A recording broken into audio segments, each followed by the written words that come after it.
Halo semuanya, perkenalkan nama saya Dikma Farah Filianandita dan NIM L1A022005 akan mempresentasikan tentang adaptasi dugong terhadap climate change atau perubahan iklim.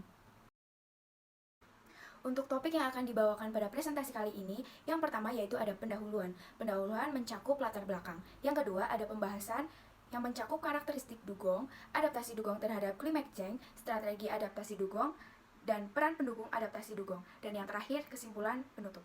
Pertama, pendahuluan. Salah satu masalah terbesar yang mungkin dihadapi dunia pada abad ke-21 adalah perubahan iklim. Sejak abad ke-19, campur tangan manusia terhadap sistem iklim, terutama melalui emisi gas rumah kaca, perubahan penggunaan lahan, dan suhu udara rata-rata global telah meningkatkan suhu permukaan tahunan sekitar 0,8 derajat Celcius di seluruh dunia. Pemanasan planet ini secara langsung menyebabkan kenaikan tingkat permukaan laut global melalui dua cara utama. Yang pertama, meningkatkan wilayah yang ditutupi pegunungan dan lapisan es di kutub. Yang kedua, pencairan dan penambahan udara. Faktor-faktor lokal lainnya, seperti penurunan atau peningkatan permukaan tanah, misalnya pemulihan yang sedang berlangsung dari beban Gletser zaman es, pemudahan air tanah akibat pengambilan air atau pengelolaan air lainnya, atau bahkan erosi lokal, mungkin juga merupakan faktor yang signifikan. Kenaikan permukaan laut memberikan tekanan pada ekosistem pesisir dan juga garis pantai. Aquifer air tawar yang mendukung ekosistem alami dan pasokan udara pertanian dan perkotaan dapat terkontaminasi oleh intrusi air laut.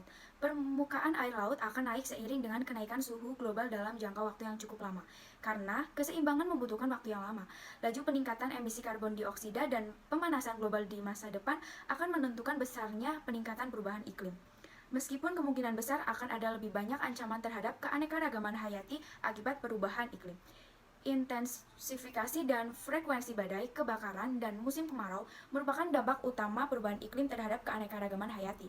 Kehidupan laut dipengaruhi oleh kenaikan suhu laut, pembentukan cangkang keras dan kerangka pada terumbu karang di perairan bagian atas terhambat oleh kenaikan suhu dan peningkatan keasaman laut, yang dapat juga menyebabkan perubahan frekuensi pertumbuhan alga laut sebagai makanan organisme laut. Selanjutnya yaitu ada pembahasan yang akan membahas tentang dugong. Apa itu dugong? Dugong adalah salah satu dari 35 jenis mamalia laut yang banyak ditemukan tersebar di perairan Indonesia, khususnya di habitat lamun. Dugong atau dikenal juga dengan sebutan dugong, dugong atau juga dikenal sebagai sapi laut adalah mamalia laut yang terancam punah. Mereka hidup di perairan dangkal di sepanjang pantai di daerah tropis dan subtropis, termasuk di perairan Indonesia. Dugong sangat rentan terhadap perubahan iklim yang menyebabkan perubahan suhu air dan peningkatan keasaman laut. Perubahan iklim yang semakin buruk akan mengancam kehabitatan mereka. Selanjutnya yaitu ada karakteristik dugong. Salah satu ciri unik dugong adalah moncongnya yang mengarah ke bawah hingga memungkinkan bersentuhan dengan rumput laut yang tumbuh di dasar air. Ikan yang disebut duyung mempunyai tubuh yang besar. Dugong dewasa memiliki berat antara 225 sampai 450 kg dan panjangnya sekitar 2,5 sampai 3 meter. Dugong mempunyai kulit yang tebal, halus, keras, dan berwarna biru keabu-abuan. Mata dan lubang hidung di bagian atas moncongnya berukuran kecil, dan kepalanya membulat. Bibir atasnya ditutupi bulu yang membantu kemampuannya menemukan makanan. Dugong lemah penglihatannya, tapi mereka bisa mendengar dengan baik. Adapun karakteristik dugong, dugong adalah mamalia pemakan tumbuhan. Habitatnya di perairan dangkal, memiliki mulut moncong di bawah yang merupakan adaptasi lingkungan mencari makan. Dugong berumur 10 tahun, siap untuk berkembang biak.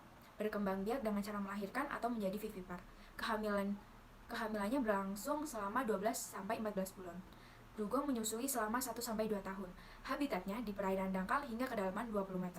Menyukai perairan bersuhu antara 15-17 derajat Celcius. Reproduksinya sangat rendah. Populasi alami tumbuh sebesar 5% setiap tahunnya. Dugong menghasilkan satu anak setiap 9-10 tahun. Sensor lamun terletak di bulu hidungnya. Gigi premakula dugong lebih panjang, besar, dan tinggi. Banyak bakteri yang ditemukan di perut dugong. Dugong merupakan pemakan yang rakus. Ia mengeluarkan suara bermacam-macam untuk berkomunikasi, mencari makan, dan mempertahankan wilayahnya. Selanjutnya yaitu ada adaptasi dan strategi dugong terhadap climate change atau perubahan iklim. Yang pertama yaitu meningkatkan mobilitas. Untuk menghadapi penurunan dan ketersediaan pakan, dugong dapat meningkatkan mobilitas mereka untuk mencari sumber pakan yang lebih berlimpah. Dugong juga dapat bermigrasi ke perairan yang lebih cocok dengan kondisi suhu dan tingkat keasaman laut yang lebih sesuai bagi kehidupan mereka. Yang kedua yaitu mengubah pola makan. Dugong dapat mencari sumber pakan alternatif yang lebih tahan terhadap perubahan iklim atau menyesuaikan pola makan mereka dengan perubahan ketersediaan pakan di habitat mereka. Ketika ia menemukan tempat makanannya, dugong akan mulai merumput dengan memakai moncong di hidungnya. Yang ketiga yaitu ada meningkatkan daya tahan tubuh. Dugong beradaptasi dengan meningkatkan daya tahan tubuh mereka terhadap stres yang disebabkan oleh perubahan iklim, seperti peningkatan suhu air dan tingkat keasaman laut, yaitu dengan perubahan terhadap bentuk badannya, misalnya moncong, gigi geraham untuk mengunyah. Warna dugong akan berubah walaupun tidak berubah warna aslinya, yaitu abu-abu. Adapun peran pendukung adaptasi dugong. Konservasi sangat penting dalam mendukung adaptasi dugong terhadap perubahan iklim. Konservasi ini sendiri adalah pelestarian atau perlindungan. Upaya konservasi harus difokuskan pada pemantauan populasi dugong, pemetaan habitat yang penting bagi keberlangsungan hidup dugong, dan perlindungan terhadap habitat-habitat tersebut dari ancaman seperti polusi dan degradasi lingkungan. Upaya konservasi yang dilakukan, yang pertama perlindungan habitat alami dugong seperti padang lamun, terumbu karang, dan daerah pesisir yang menjadi tempat tinggal dan sumber makanan bagi dugong. Yang kedua ada pendekatan lintas sektoral dan kerjasama antar negara, karena dugong dapat dijumpai di perairan yang melintasi berbagai negara. Kerjasama lintas batas sangat penting dalam memastikan perlindungan dan manajemen yang efektif bagi spesies ini. Ketiga, ada perlindungan langsung terhadap dugong baik melalui penegakan hukum terhadap perburuan ilegal maupun melalui program peningkatan kesadaran masyarakat tentang pentingnya melestarikan spesies ini. Yang terakhir yaitu ada melibatkan masyarakat lokal dalam upaya konservasi dugong. Yang terakhir yaitu ada kesimpulan. Dugong merupakan salah satu mamalia yang termasuk dalam kategori spesies langka, yang mana cara beradaptasi dugong terhadap climate change adalah terjadinya perubahan terhadap bentuk badannya, misalnya moncong, gigi geraham untuk mengunyah. Warna dugong akan berubah walaupun tidak merubah warna aslinya, yaitu abu-abu. Dugong akan melakukan migrasi ketika persediaan lamunya habis. Kemudian ketika ia menemukan tempat makanannya, dugong akan mulai merumput dengan memakai moncong di hidungnya. Dugong dapat beradaptasi terhadap perubahan iklim dengan baik tergantung pada kesediaan makanannya, yaitu lamun. Melalui upaya konservasi yang terkoordinasi, perlindungan terhadap habitat, dan penelitian yang lebih lanjut, kita juga dapat membantu dugong untuk bertahan dalam menghadapi tantangan perubahan iklim. Sekian, terima kasih. Itulah presentasi dari saya. Kurang lebihnya mohon maaf.